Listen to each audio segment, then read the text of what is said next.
রঙ্গারুন থেকে এবার চললাম মংপুর দিকে। 11টা বাজে আমরা বেরিয়ে পড়লাম। এই যে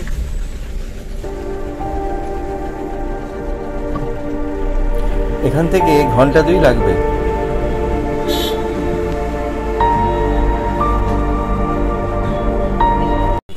বর্ষার জলে ঘন সবুজ সিঞ্চল অরণ্যের মধ্যে দিয়ে আমাদের যাত্রা শুরু হলো।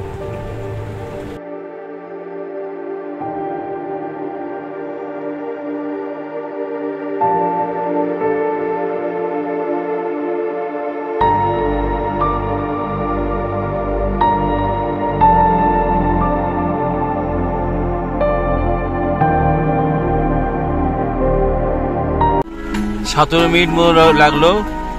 রঙ্গারুন থেকে 3rd মাইল মোড়ে এলাম। এটা 3 কিলোমিটার রাস্তা, ওই 15 মিনিট মোড় লেগেছে।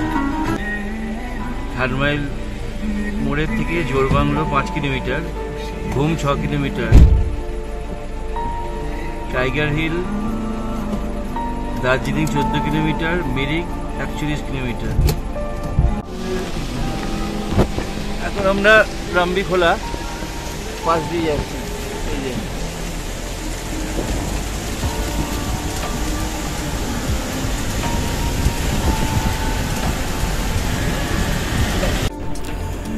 বর্ষায় পাহাড়ের অপূর্ব রূপ দেখতে দেখতে আমরা এগিয়ে চলেছি। দূরে পাহাড়ের চারপাশে মেঘ জমে রয়েছে, চারপাশটা প্রচণ্ড সবুজ, প্রকৃতি যেন সম্পূর্ণ উজাড় করে দিয়েছে।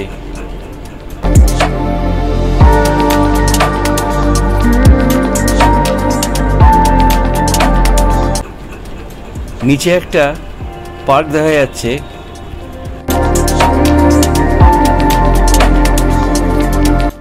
কিছু টুরিস্ট এখানে প্রবেশ করেছে দেখলাম, কিন্তু পার্কটার এখনো কাজ চলছে, এখনো পুরোপুরি তৈরি হয়নি, তাই আমরা দাঁড়ালাম না।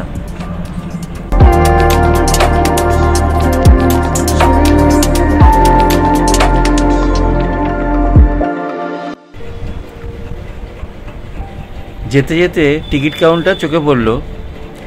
সকাল 9টা থেকে বিকেল 4টে অবধি এখানে খোলা থাকে। এখান দিয়ে টিকিট কেটে ঢুকতে হয়।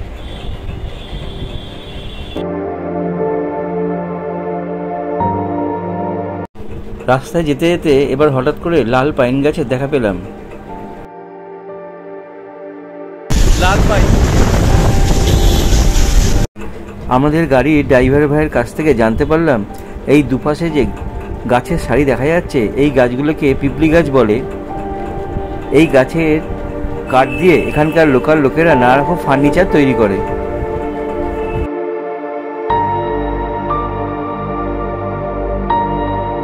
सीरियल कोठी और सीरियल कोठी भी था एक इधर में। एक कोठी था।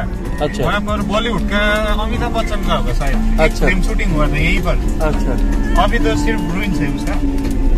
अभी वो पूरा बरसात का रात या अनुसंधान बरसात का रात वो शूटिंग हुआ था इधर। अच्छा। अभी वो 86 के आंदोलन में जला दिया सब। ओ। फिर अभी रुइन है उसका, सिर्फ स्ट्रक्चर है। মংপু বিখ্যাত সিংকোনা চাষের জন্য, আর আমরা যে রাস্তা দিয়ে এখন যাচ্ছি তার দুপাশে সিংকোনা গাছের সারি। আর এই সিংকোনা গাছ থেকেই ম্যালেরিয়ার ওষুধ কুইনাইন প্রস্তুত হয়।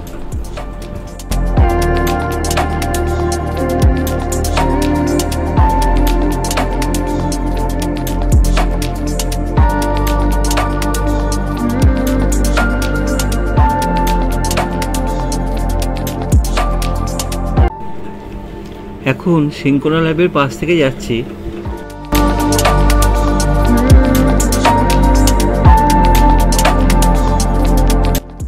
এবার সামনেই মংপুর বিখ্যাত রবীন্দ্র ভবন। আমরা এখন ওখানেই যাব। এখানেই গাড়ি পার্ক করে সামনে কিছুটা হেঁটে যাব।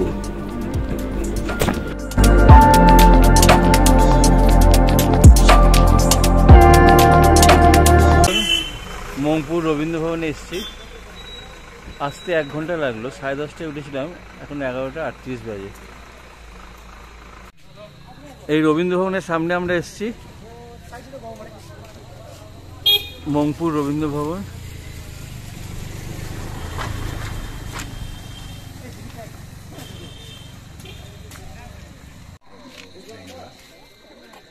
Eagles nest tree top house. আমরা এখন মংপুতে এর সামনে এসে দাঁড়িয়েছি।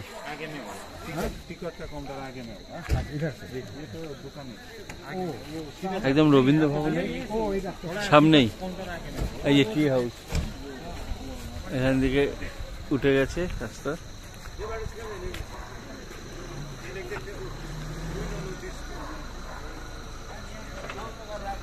ট্রি হাউস একদম গাছ থেকে বেশ করে তৈরি।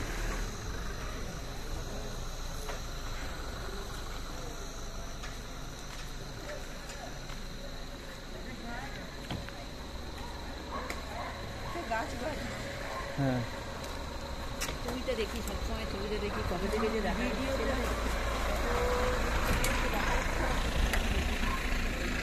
গাছবাড়ি।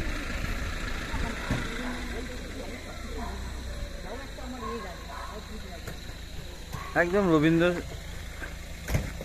ভবনের সামনে, মংপুর রবীন্দ্র ভবনের সামনে। এই যে মংপুর রবীন্দ্র ভবনের সামনে দাঁড়িয়ে আছি। এই যে তার সামনেই ট্রি হাউস, এইটাই গাছবাড়ি। আমরা ট্রি হাউস বা গাছবাড়ি যাই বলুন, তার পাশ দিয়ে এই যে রবীন্দ্র ভবন, এখানে এখন ঢুকছে। সেই করে গাছবাড়ির ওপরে উঠতে হয়, কিন্তু ওপরে ওঠার সিঁড়ি আছে, কিন্তু দর্শকদের জন্যে এটা অ্যালাউ নয়, জাস্ট দেখা যায়।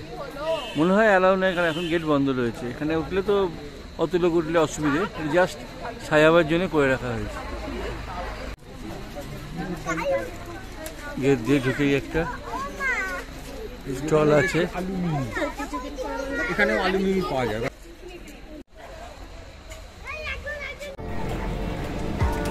গেট দিয়ে ঢুকে বাঁদিকে ওয়েস্ট বেঙ্গল লেবার ওয়েলফেয়ার বোর্ডের অফিস।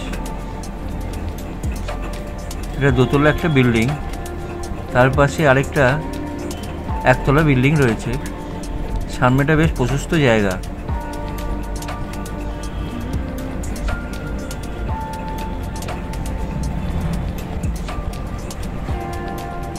রবীন্দ্র স্মৃতি শ্রমিক কল্যাণ কেন্দ্র।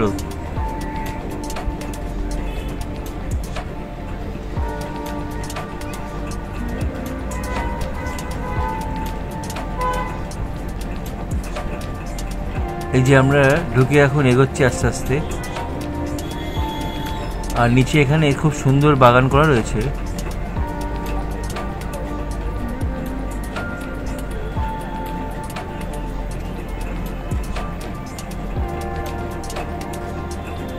নিচটায় ওখানে সাধারণ লোকের জন্যে প্রবেশ নেই। আর দূরে ওই যে রবীন্দ্র মিউজিয়াম দেখা যাচ্ছে, আমরা ওখানেই যাব।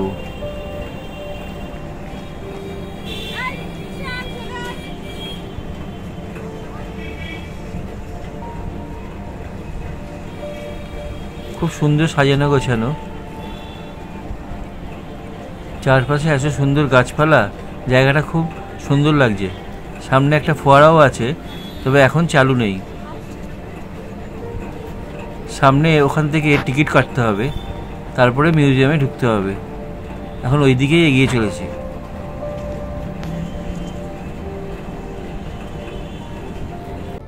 গেট দিয়ে ভেতরে ঢুকে ডান দিকে টিকিট কাউন্টার।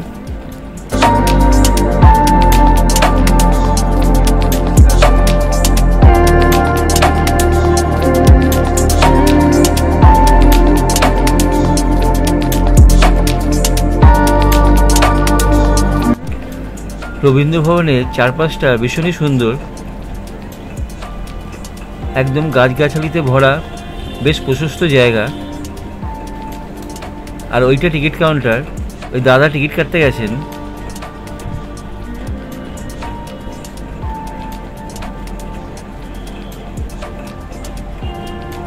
ততক্ষণ দেখুন এই গাছগুলো কি সুন্দর লাগছে।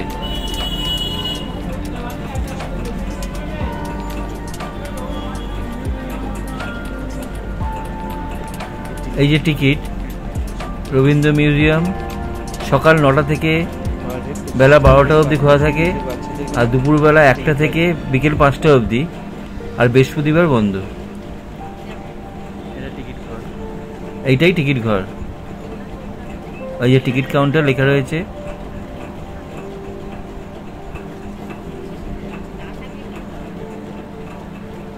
জায়গাটা খুবই শান্ত আর নিরিবিলি পরিবেশ।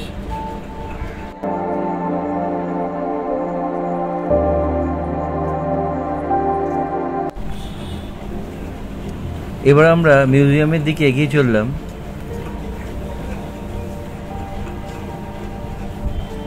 সুন্দর বাঁধানো রাস্তা রয়েছে আর প্রচুর ফুলের গাছ।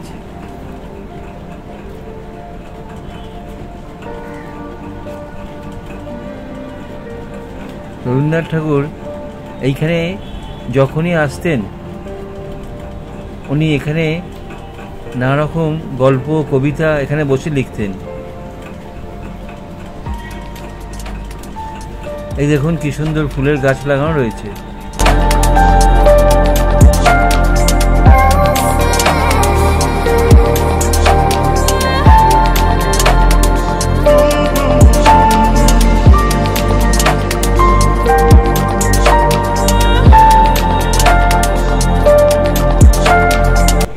এই রাস্তাটাই ঘুরে বাঁদিকে গেছে, ওইখান দিয়েই প্রবেশ করতে হয়।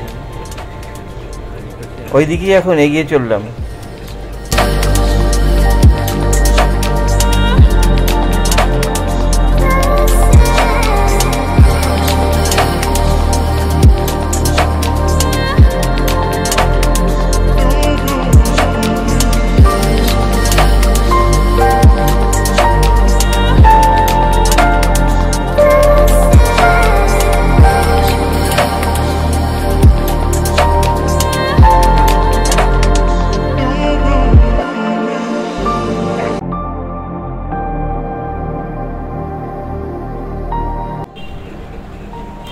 এই বাঁধানো রাস্তা দিয়ে আমরা আস্তে আস্তে প্রবেশদ্বারের দিকে এগিয়ে চললাম।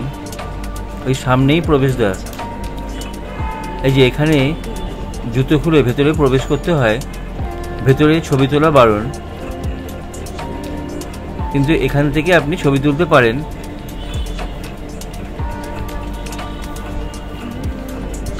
সামনে রবীন্দ্রনাথ ঠাকুরের একটা ছবি রাখা রয়েছে। এই বাগান চত্বরে একটা ওয়াশরুমেরও ব্যবস্থা আছে।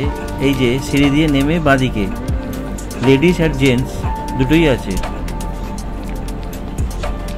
সিঁড়ি দিয়ে একটু নেমে বাঁদিকে।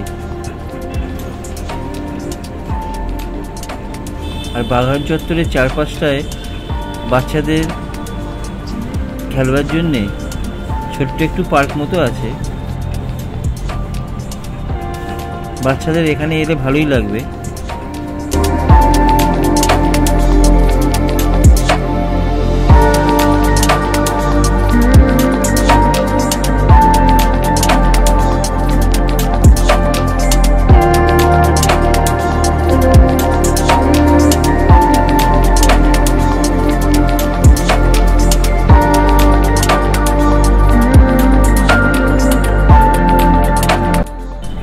বাগানটার চারপাশটা একবার চলুন ঘুরে আসি। প্রচুর গাছ লাগানো রয়েছে, প্রচুর ফুল রয়েছে।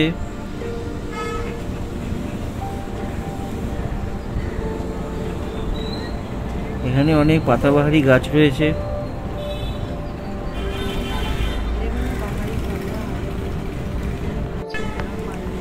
ভবনটার চারপাশটা একবার ঘুরে আসলে বেশ ভালোই লাগবে।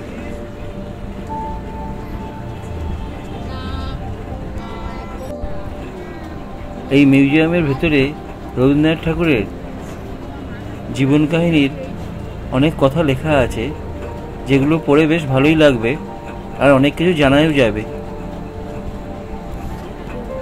যেহেতু ছবি তোলা যায় না, তাই সেগুলো আর দেখাতে পারলাম না।